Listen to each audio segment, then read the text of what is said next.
Jawa Timur ini Mas. Jawa Timur ini kan luar biasa. Ya.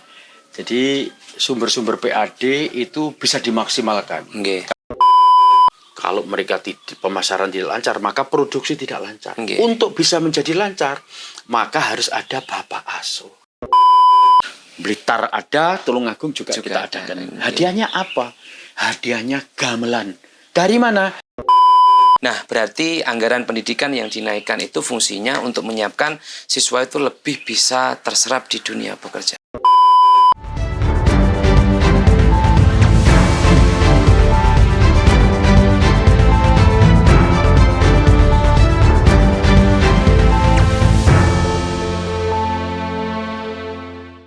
Assalamualaikum warahmatullahi wabarakatuh. Waalaikumsalam warahmatullahi wabarakatuh. Pemirsa BTV, kembali lagi bersama BTV in Podcast. Tidak hanya sekedar bicara, lebih dekat, lebih paham bersama anggota DPRD Provinsi Jawa Timur. Saya tidak sendiri seperti biasa, saya bersama orang yang luar biasa, yaitu salah satu anggota DPRD Provinsi Jawa Timur, Bapak Guntur. Assalamualaikum Bapak. Waalaikumsalam warahmatullahi wabarakatuh. Sehat Bapak G? Alhamdulillah sehat Mas. Kesekian kalinya kita bertemu, mudah-mudahan sehat selalu panjenengan. Amin, amin, amin. Alhamdulillah. Nah, ini pemirsa, pada kesempatan kali ini kita akan membahas sumber-sumber PAD. Nanti kita mengerucut kepada PAD di wilayah Dapil Jatim 7, Jatim 7. Tapi sebelumnya untuk Pak Guntur memberikan penjelasan terkait sumber-sumber PAD utamanya di Jawa Timur. Monggo, siap. Oke.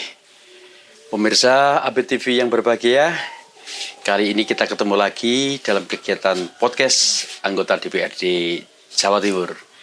Saya Guntur Wahono, anggota Komisi C yang bermitra dengan dinas-dinas penghasil yang selalu melakukan komunikasi, koordinasi tentang bagaimana PAD Jawa Timur, pendapatan asli daerah Provinsi Jawa Timur ini terjaga dan syukur kalau ada penaikan yang maksimal. Upaya kita luar biasa, memang pertama melihat dari potensi sumber-sumber PAD yang bersumber dari pajak dan retribusi. Jawa Timur ini Mas, Jawa Timur ini kan luar biasa. Ya. Jadi sumber-sumber PAD itu bisa dimaksimalkan. Karena banyak aktivitas masyarakat, pekerjaan-pekerjaan masyarakat yang itu bisa mendapatkan PAD tetapi belum maksimal. Belum maksimal. Nah, saya melihat dengan turunnya PAD dari sisi pajak kendaraan bermotor yang jumlahnya juga tidak sedikit, 4,2 triliun. Ini harus ada upaya atau langkah-langkah untuk menggali sumber-sumber PAD di luar pajak kendaraan bermotor. Walaupun sebetulnya dari sisi itu masih ada ruang ketidakpatuhan masyarakat yang totalnya sekitar 15%. Ini adalah ruang bagi peningkatan PAD dari sisi pajak kendaraan bermotor.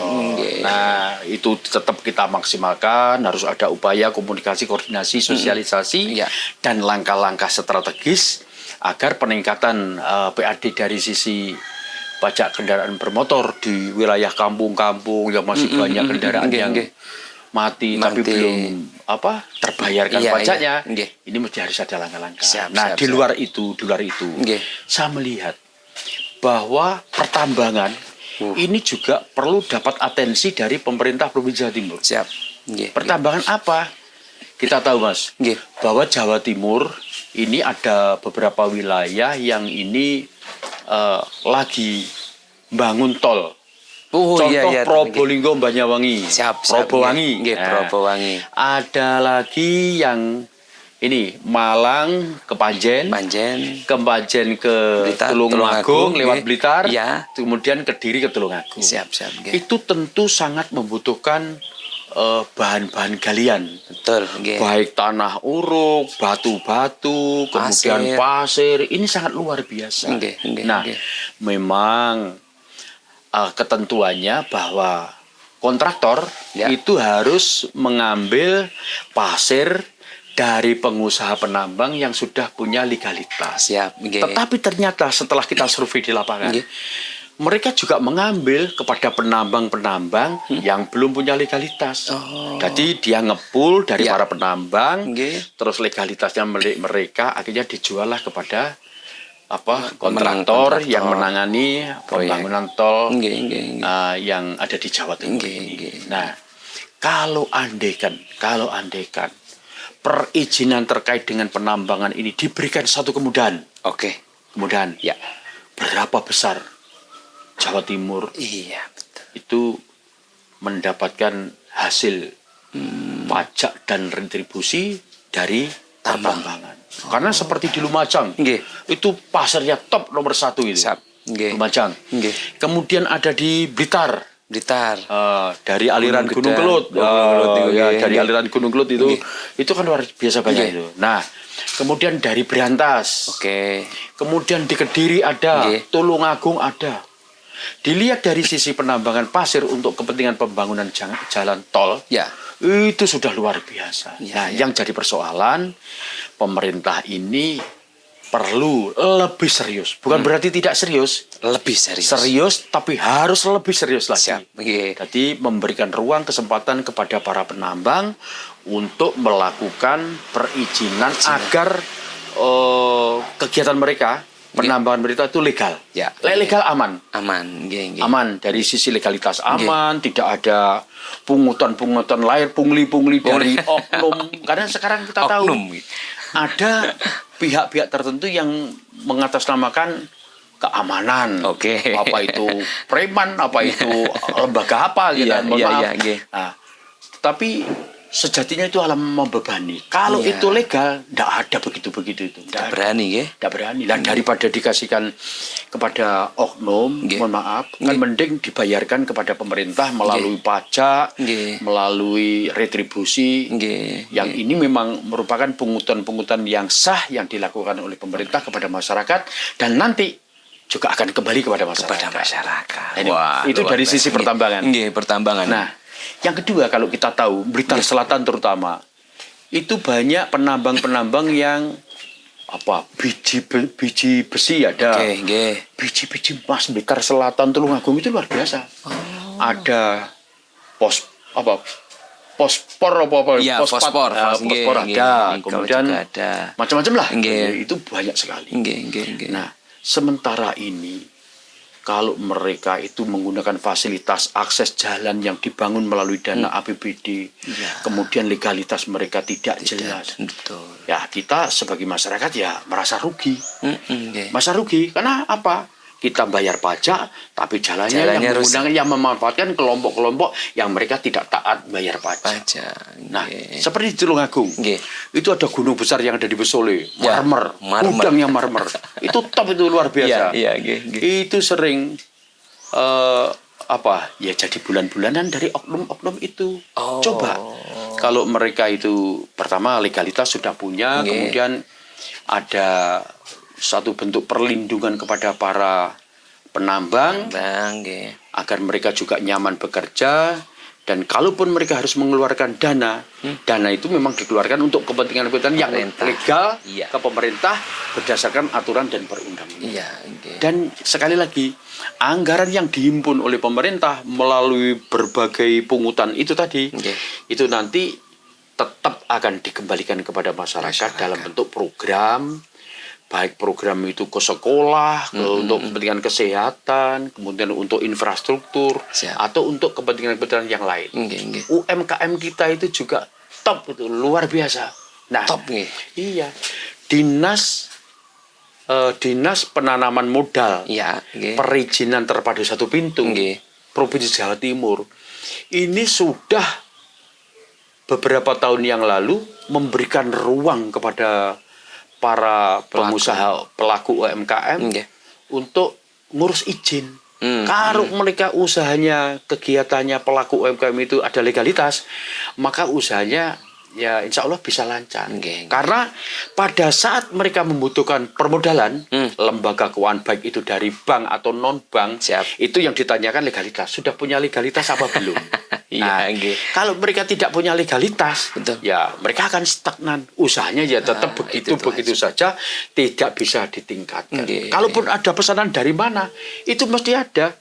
Di dalam kemasannya itu legalitasnya harus dicantumkan. Kalau tidak ada, tidak jadi mereka pesan. Betul. Nggih, Kalau tidak nggih. jadi pesan, maka mereka tidak akan mendapatkan hasil. Kalau tidak ada hasil yang mereka dapat, maka usaha ini bisa kolab gulung bisa tikar. bubar. Nggih. Nah, itu Mas, itu penting. Nggih, penting. Izin yang lebih penting gitu. Ya, Nggih. tentu. Nggih. Kemudian ada ini saya melihat kok budayawan ini. Oh ya, Ini Bapak budayawan bersama atau bagaimana ya? Sebelum kita melanjutkan Ya, nanti, ya, ya. kiranya ada hubungannya sepertinya dengan ya, PAD kita ini. kan gayung bersambut sebetulnya. Iya, nggih. Nggih, sebelum ke urusan budaya, Nggih, kami nggih, siap. lanjutkan dulu. Jadi UMKM kita, Mas, Nggih. itu selain harus mendapatkan legalitas, Nggih. satu. Yang kedua modal, Nggih. yang ketiga itu adalah pemasaran. Karena walaupun punya izin, nggih. mereka dapat pinjaman, Nggih, siap. pinjaman Nggih. dari lembaga keuangan atau lembaga non keuangan. Nggih, siap. Kalau mereka pemasaran tidak lancar, maka produksi tidak lancar. Nggih. Untuk bisa menjadi lancar, maka harus ada Bapak Asuh. Siapa Bapak Asuh itu?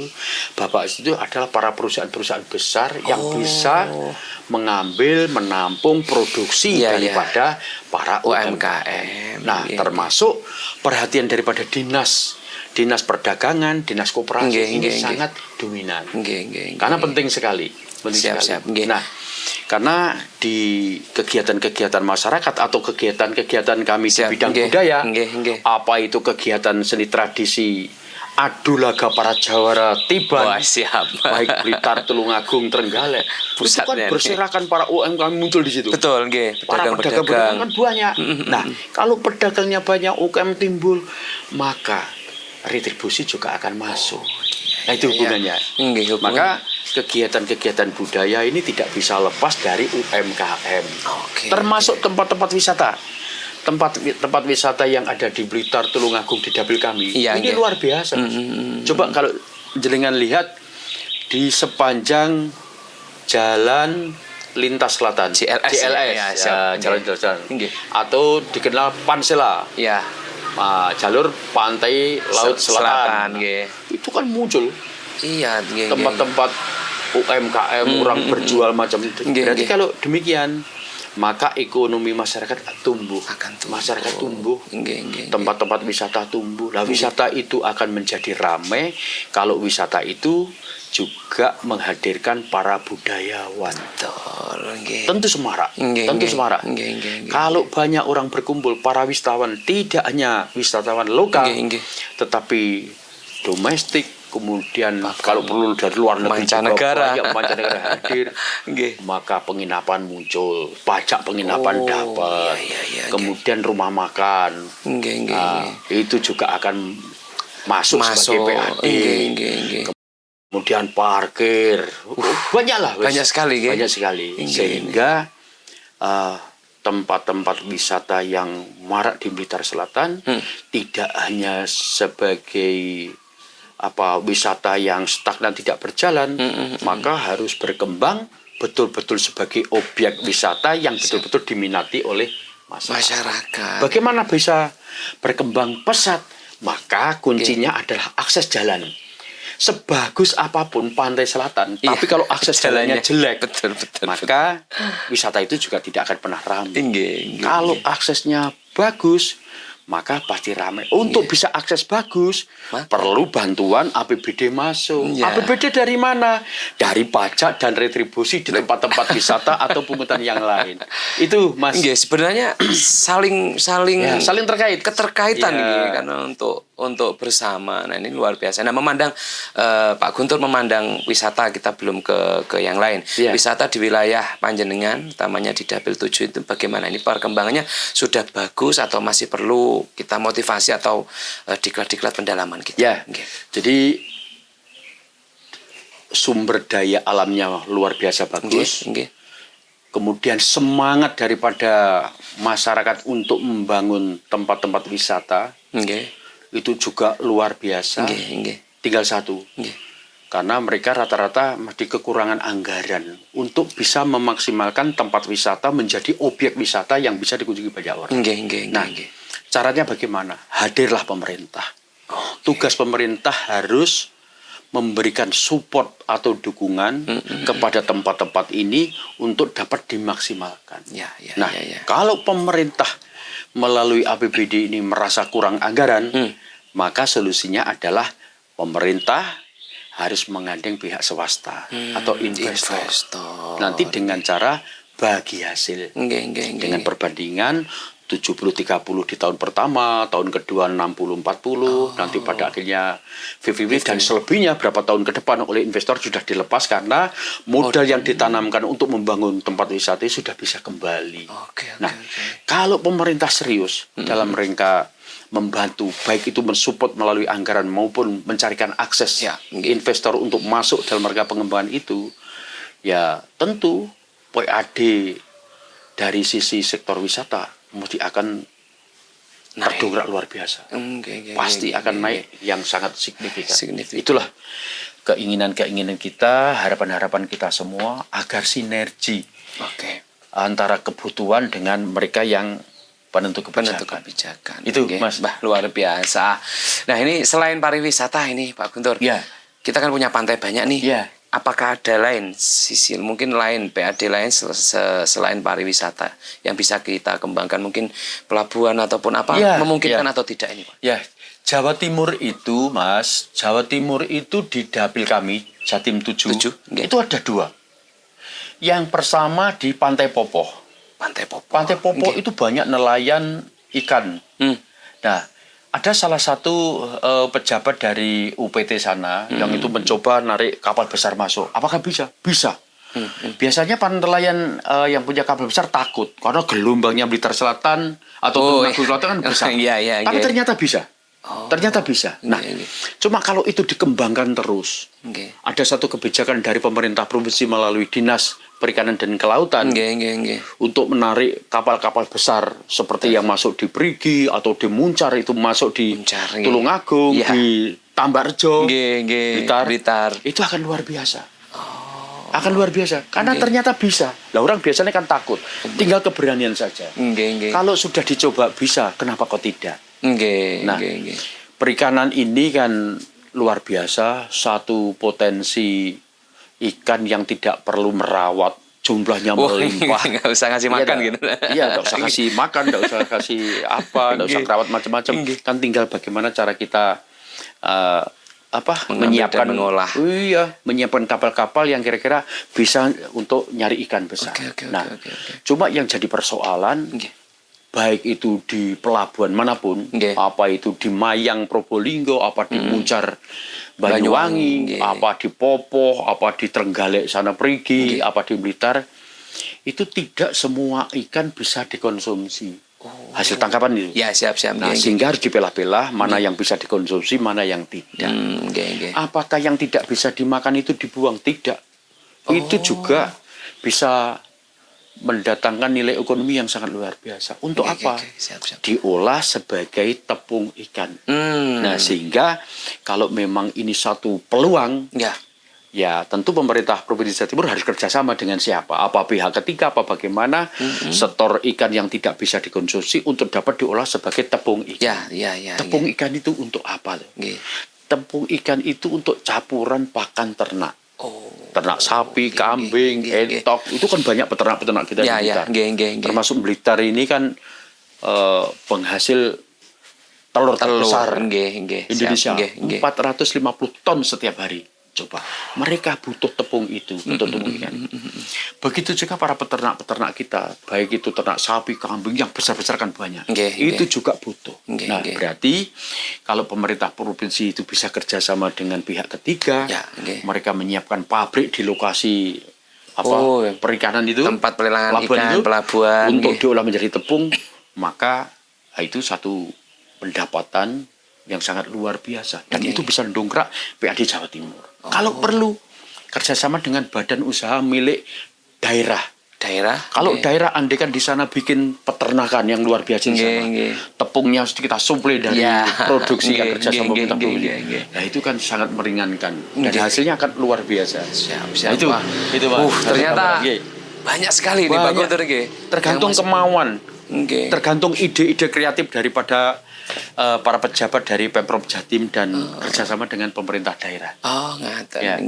Kalau dalam hal ini DPRD fungsi tupoksinya sebagai apa? Sebagai stimulator atau pendukung perdanya atau bagaimana? Jadi kami ini kan tentu pada saat melakukan rapat kerja itu kan memberikan masukan pendapat kepada mitra.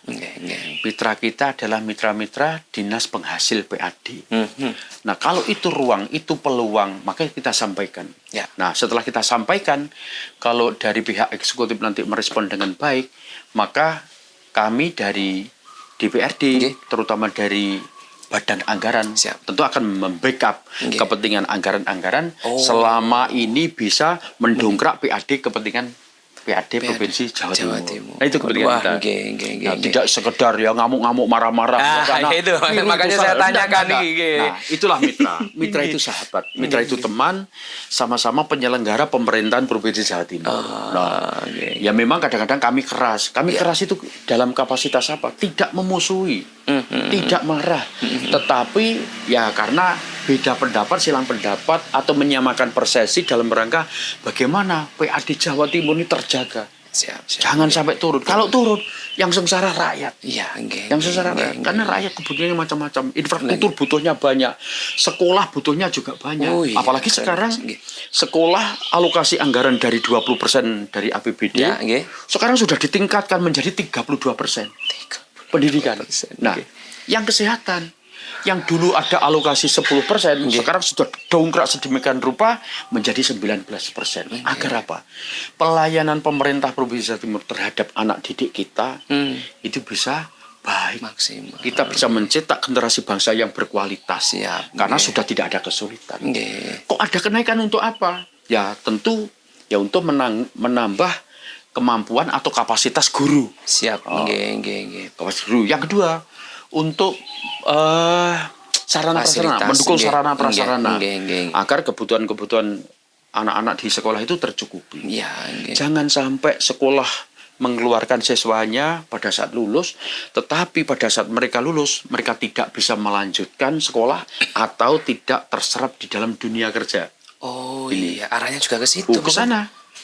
Kalau tahu di Jepang, orang itu sudah mulai enggan berkeluarga. Kalau masyarakat itu sudah enggan berkeluarga, maka mereka tidak punya generasi penerus, tidak ada generasi muda. Mereka kesulitan tenaga kerja. Kalau pemerintah Provinsi Jawa Timur bisa kerjasama dengan pemerintah Jepang melalui kedutaan kita yang ada di sana, maka kita bisa menyiapkan sekolah-sekolah SMK yang kira-kira sesuai dengan kebutuhan pemerintah Jepang itu apa. Nah, perlu dididik, kemudian skillnya apa, di bidang apa disiapkan dari sini, sehingga mereka lulus SMK itu langsung masuk dunia kerja. Nah, kalau tidak ada perhatian, tidak ada keinginan, kemauan atau upaya daripada pemerintah Provinsi Jawa Timur untuk melakukan komunikasi dengan berbagai negara, maka anak didik kita setelah lulus ini bingung. Kalau bingung, ini ya mending repoti orang tuanya lagi. Nah, tadi saya ceritakan untuk dana kesehatan itu Pak, naik dari 10% menjadi 19%. Untuk apa? Itu sebagai bentuk perhatian pemerintah provinsi melalui kebijakan Gubernur Jawa Timur didukung oleh DPRD Provinsi Jawa Timur agar kesehatan masyarakat Jawa Timur itu terjaga. Jangan sampai rumah sakit yang milik Provinsi Jawa Timur itu kalau menjadi rujukan dari rumah sakit swasta atau rumah sakit milik daerah pemerintah kabupaten kota, di sana tidak bisa melayani. Rumah sakit milik Provinsi Jawa Timur harus betul-betul mampu memberikan solusi terhadap kesulitan-kesulitan rumah sakit daerah di Jawa Timur. Itu Pak. Ternyata itu alasannya luar biasa sekali. Jadi memang fasilitas harus lengkap ngoten nggih Pak Guntur, ini luar biasa. Nah, berarti anggaran pendidikan yang dinaikkan itu fungsinya untuk menyiapkan siswa itu lebih bisa terserap di dunia pekerjaan. Di dunia pekerja atau mereka melanjutkan kembali. Melanjutkan ke jenjang lebih tinggi, S1, diploma atau bagaimana gitu Pak. Nggih, siap. Nggih, itu kaitan pendidikan, kaitan dengan hal itu. Kita kembali lagi ke awal nih, Pak Guntur. Kira-kira ataupun mungkin laporan dari masyarakat, kenapa utamanya di tambang ataupun di perizinan yang lain para pengusaha tambang itu belum begitu ingin mendirikan izin. Itu alasannya atau sulit atau bagaimana? Kembali ke sana agar penonton nanti yang punya tambang-tambang itu agar semangat. Jadi Bapak Ibu saudara sekalian, masyarakat itu sebenarnya semangat untuk mencari legalitas atau izin tambang itu sangat besar. Sebenarnya. Karena kalau resikonya kalau tidak punya legalitas itu mau ngakses ke proyek besar pertama tidak bisa. Betul. Yang kedua, mereka jadi bulan-bulanan oknum yang tidak bertanggung jawab. Dan berikutnya, kalau semangat masyarakat itu sudah besar, maka pemerintah harus dengan senang hati memberikan uluran tangan, membantu. Orang sudah semangat untuk melakukan itu, jangan dipersulit. Harus dibantu. Kesulitan mereka itu apa? Harus dibantu. Harus dibantu. Kalau mereka mendapat bantuan, pengurusan, dan lain sebagainya, terus kemudian mendapatkan legalitas, tentu mereka akan nyaman berupaya dan berusaha.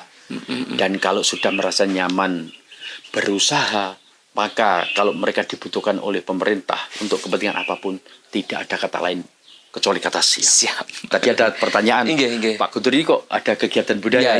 Nah, kebetulan Mas, saya ini didaulat, ya enggak tahu kok didaulat kenapa ya. Karena sosok jenengan luar biasa ini. Blitar, Tulungagung, Trenggalek, Kediri, itu ada namanya seni tradisi tiban. Ujung, kalau orang wilayah timur namanya ujung. Jadi mencambuk lawan 3 kali bergantian. Sejak kami masuk dan didaulat sebagai pembina, maka bertumbuh pesat kelompok-kelompok ini. Blitar yang dulu hanya 4 sampai 6 kelompok, sekarang sudah menjadi 20 kelompok. Kelompok-kelompok. Ada Cambuk Wulung, ada SPR, ada Tatit, ada Blitar Barat, ada Sentiaki, ada Kolojengking, ada Cambuk Wulung, Cambuk Sati, Samudro, ada Singorenggo, dan macam-macam.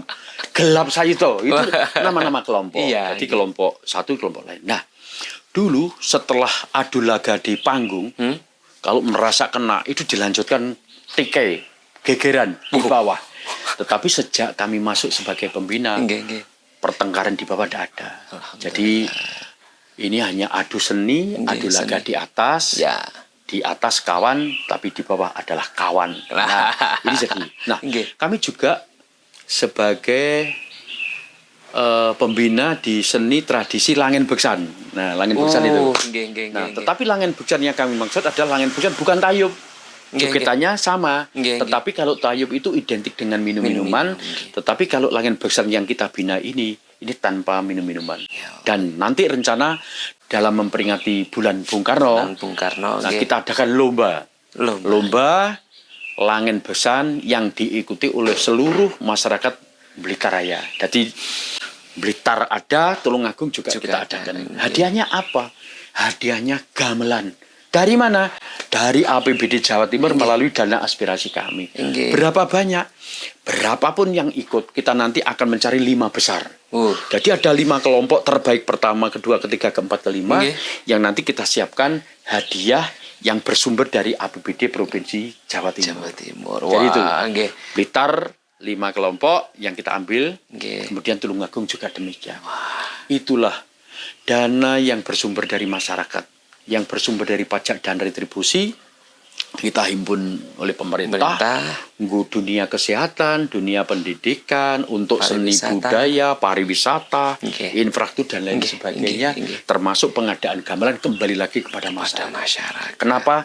Karena mereka semua juga wajib pajak. Wah, luar biasa. Tentunya ketika ada acara, ada budaya, orang pada datang, UMKM juga naik, penghasilan juga naik. Luar biasa. Sebenarnya masih banyak yang kita tanyakan, tapi waktunya sudah hampir selesai. Ini kesimpulan yang menarik untuk kali ini, Pak Guntur. Monggo, bagi para masyarakat. Pariwisata tidak bisa lepas dari budaya.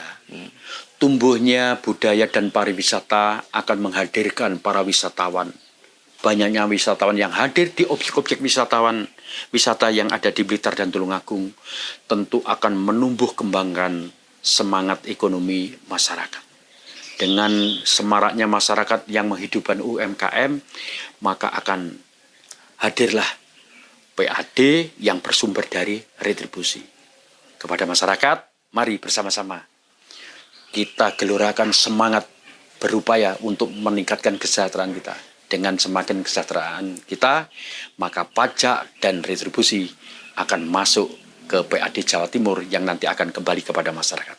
Terima kasih. Nggih, alhamdulillah. Terima kasih, intinya dari rakyat untuk rakyat. Terima kasih Pak Guntur, mudah-mudahan sehat Sama-sama. selalu, panjang umur, lancar rezeki. Mudah-mudahan kita bisa berjumpa lagi di pertemuan yang selanjutnya. Terima kasih teman-teman, gabungannya saya Nasihuddin dan Pak Guntur undur diri dari hadapan Anda. Akhirul kalam, wallahul muwaffiq ila aqwamit thoriq. Wassalamualaikum warahmatullahi wabarakatuh. Alhamdulillah.